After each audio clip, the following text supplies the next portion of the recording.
दोस्तों, कान से मवाद आने के कई कारण हो सकते हैं। उनमें से एक बड़ा कारण है क्रोनिक ओटाइटिस मीडिया, यानी लंबे समय तक चलने वाला कान का इन्फेक्शन। इस बीमारी में मिडिल ईयर में इन्फेक्शन बनने के कारण मवाद कान के पर्दे में छेद से बाहर निकलने लगता है। क्रोनिक ओटाइटिस मीडिया मुख्य तौर पर दो तरह प्रकार का होता है, म्यूकोसल टाइप यानी सेफ टाइप, जिसमें सिर्फ पर्दे में छेद होता है और उसी की वजह से कान बहता है। दूसरा स्क्वामोसल टाइप यानी अनसेफ टाइप।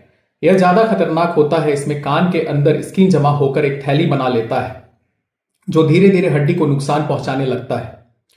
इससे बार बार इंफेक्शन होता है और आगे चलकर गंभीर कॉम्प्लिकेशंस भी हो सकते हैं। इसके बारे में हम लोग अगली वीडियो में बात करेंगे। आज बात करते हैं म्यूकोसल ओटाइटिस मीडिया के बारे में। म्यूकोसल COM का असली कारण कान के पर्दे में बना अस्थायी छेद होता है। यह छेद बनने का सबसे प्रमुख कारण है एक्यूट ओटाइटिस मीडिया।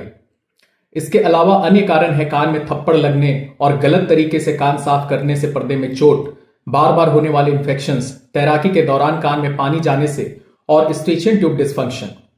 जब यह छेद 3 महीने तक नहीं भर पाता तो कान बार बार बहने लगता है, जिसे म्यूकोसल क्रोनिक ओटाइटिस मीडिया कहा गया है। जब कान के पर्दे में छेद होता है तो मिडिल ईयर पूरी तरह से सुरक्षित नहीं रह पाता, इसलिए वहां बार बार इंफेक्शन होने लगता है।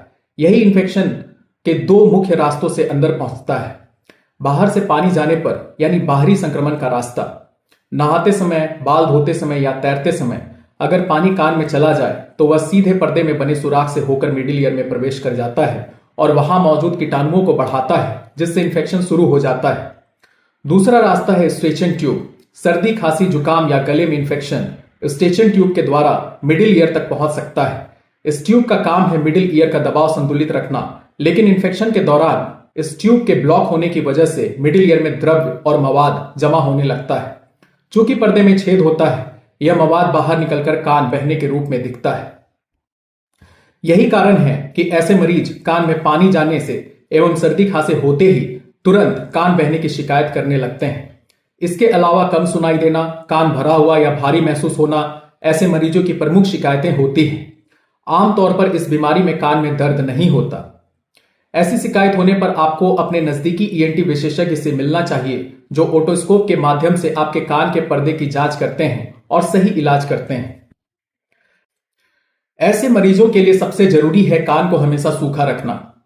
यह म्यूकोसल COM के उपचार का पहला और सबसे महत्वपूर्ण नियम है। नहाते समय साफ सुथरे रुई को तेल या वैसलीन में लगाकर कान में रखें ताकि पानी बाहर से अंदर ना जाए। तैराकी या स्विमिंग से बचें। गीले बालों से पानी कान में ना जाए, इसका भी ध्यान रखें, क्योंकि फटे हुए पर्दे से पानी सीधे मिडिल ईयर में पहुंचता है और इंफेक्शन शुरू हो जाता है।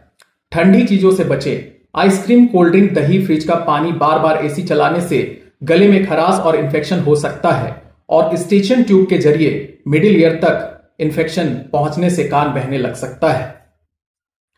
अगर कान से मवाद निकल रहा हो तो ENT डॉक्टर की सलाह से एंटीबायोटिक या एंटी फंगल ड्रॉप्स का प्रयोग करें। बहुत इंफेक्शन होने पर खाने वाले एंटीबायोटिक दवाइयां भी दी जा सकती हैं। ध्यान रहे, कान में गंदे कॉटन बड, पीन, माचिस, तेल, घी या घरेलू पदार्थ ना डालें, इससे इंफेक्शन और भी बढ़ सकता है। कान के फटे हुए पर्दे का परमानेंट इलाज है टिम्पैनोप्लास्टी नामक सर्जरी, जिसमें पर्दे को छेद को नई झिल्ली यानी ग्राफ्ट लगाकर बंद किया जाता है। अगर अंदर की हड्डियां यानी ऑसिकल्स भी खराब या सड़ी हैं तो उन्हें भी रिपेयर या रिकंस्ट्रक्ट किया जाता है।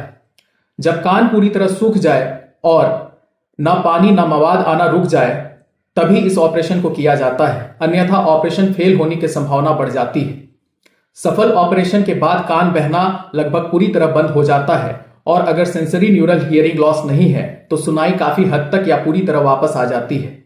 जैसे मेरे द्वारा किए गए इन मरीजों में सफल टिम्पैनोप्लास्टी के बाद सुनाई वापस लौट आई और कान बहना बंद हो गया। धन्यवाद।